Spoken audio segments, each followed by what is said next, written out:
Olá, povo de Deus, sábado da quarta semana da Quaresma, 20 de março de 2021.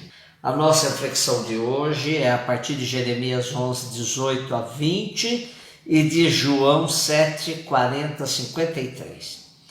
Hoje temos uma parte da primeira das 5 confissões de Jeremias, que vai de 11, 18 até 12, 6. A missão de Jeremias, profeta do século VI a.C., embora de família sacerdotal, está ligado à tradição profética no Reino do Norte.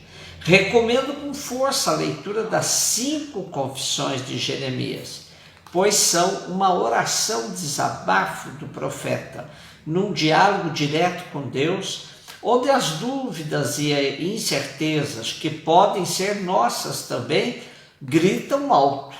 Anotem aí para uma excelente meditação.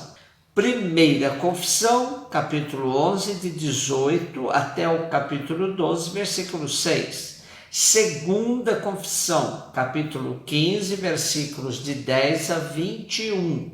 Terceira confissão, capítulo 17, versículos de 14 a 18. Quarta confissão, capítulo 18, versículos de 18 a 23. E a quinta e última confissão, capítulo 20, versículos 7 até o 18. Na parte da primeira confissão que temos hoje, diz Jeremias: Senhor, avisaste-me e eu entendi, fizeste-me saber as intrigas deles.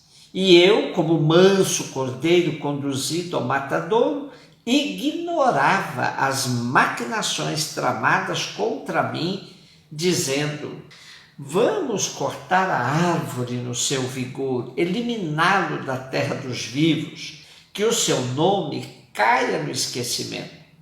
Mas o Senhor dos exércitos, justo juiz, sonda os rins e o coração, que eu veja então a vingança que tomarás, pois a ti confio a minha causa.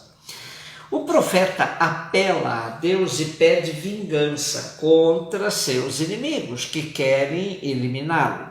Na cabeça do profeta, como homem do Primeiro Testamento, funcionava a lei de Talião, que dizia olho por olho, dente por dente. Conduzido ao matadouro como manso cordeiro, irá Jesus no Segundo Testamento tentando uma superação desta lei.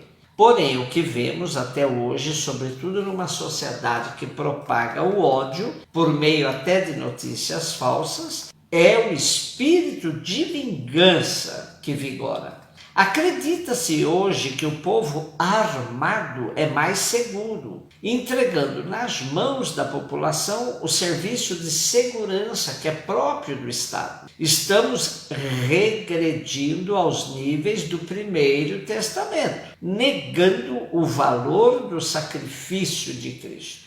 João 7, 40 a 53. Bem anunciou Simeão que Jesus seria um sinal de contradição no meio do povo. Hoje vemos no relato de João a controvérsia sobre Jesus estava escancarada. Depois de Jesus, no último dia da festa dos judeus, dizer em alta voz: quem tem sede, vem a mim, e aquele que acreditar em mim será saciado. Do meio da multidão de pessoas que escutaram estas palavras, dizia-se: ele é realmente o profeta. Diziam outros: é o Messias. Outros, porém, replicavam: mas pode lá ser que o Messias venha da Galileia? Não diz a Escritura que o Messias vem da descendência de Davi e da cidade de Belém, de onde era Davi? Desse modo estabeleceu-se uma divisão entre a multidão por causa de Jesus.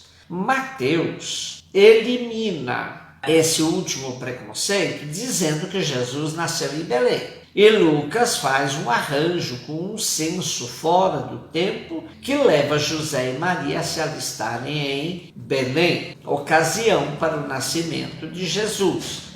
Porém, Marcos e João, que não relatam o nascimento de Jesus, Belém não tem a menor importância. Porém, a questão da origem de Jesus, que deveria ser da cidade de Davi, para que os judeus pudessem aceitar a sua messianidade, percebe-se que não passa de um pretexto a mais para o discurso de ódio e rejeição de Jesus por tudo que ele vinha fazendo no meio do povo.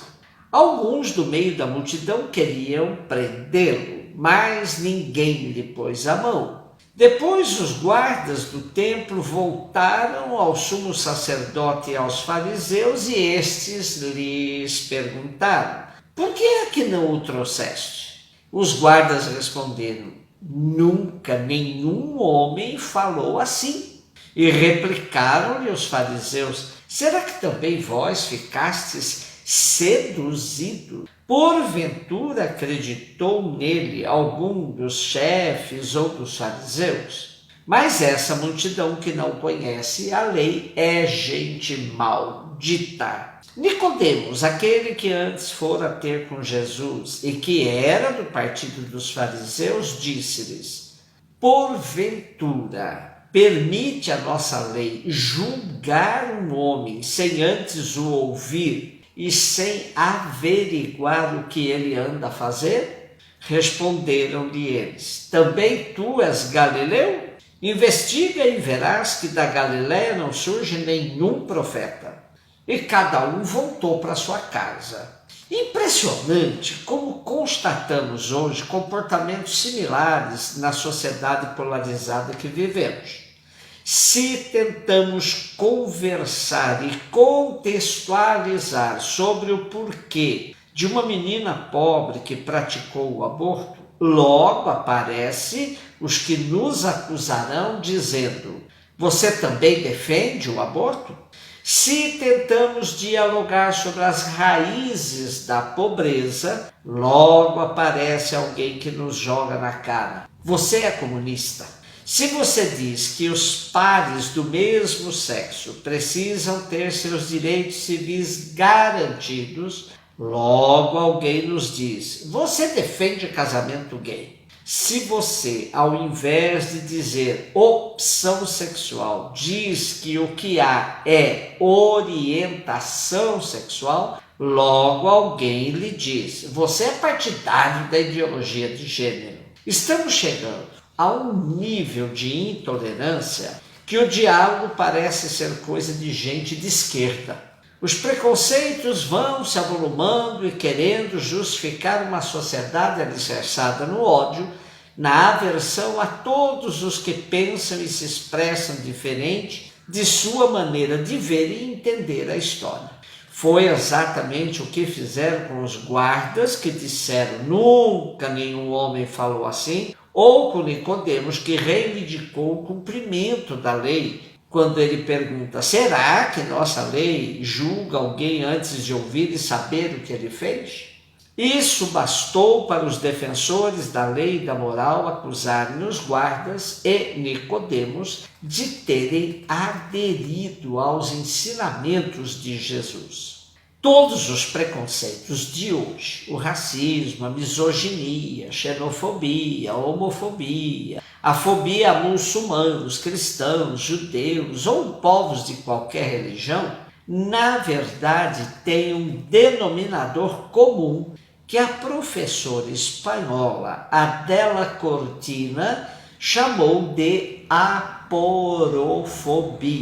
Trata-se de um neologismo para dar nome à aversão que as sociedades têm em relação aos pobres. A aporofobia é isso, é a aversão aos pobres. Esse é o grande preconceito. Não foi à toa que Jesus, desde o seu nascimento e durante toda a sua vida, se identificou com os pobres, com os últimos, pois ele percebeu que esse era o maior de todos os preconceitos. Sofreu na pele, não somente por ser um galileu, um nazareno, mas sobretudo por ser filho de um carpinteiro e não ter onde reclinar a cabeça. Na dúvida, Fica do lado do pobre, pois terás a grande chance de ter optado por onde está verdadeiramente Jesus.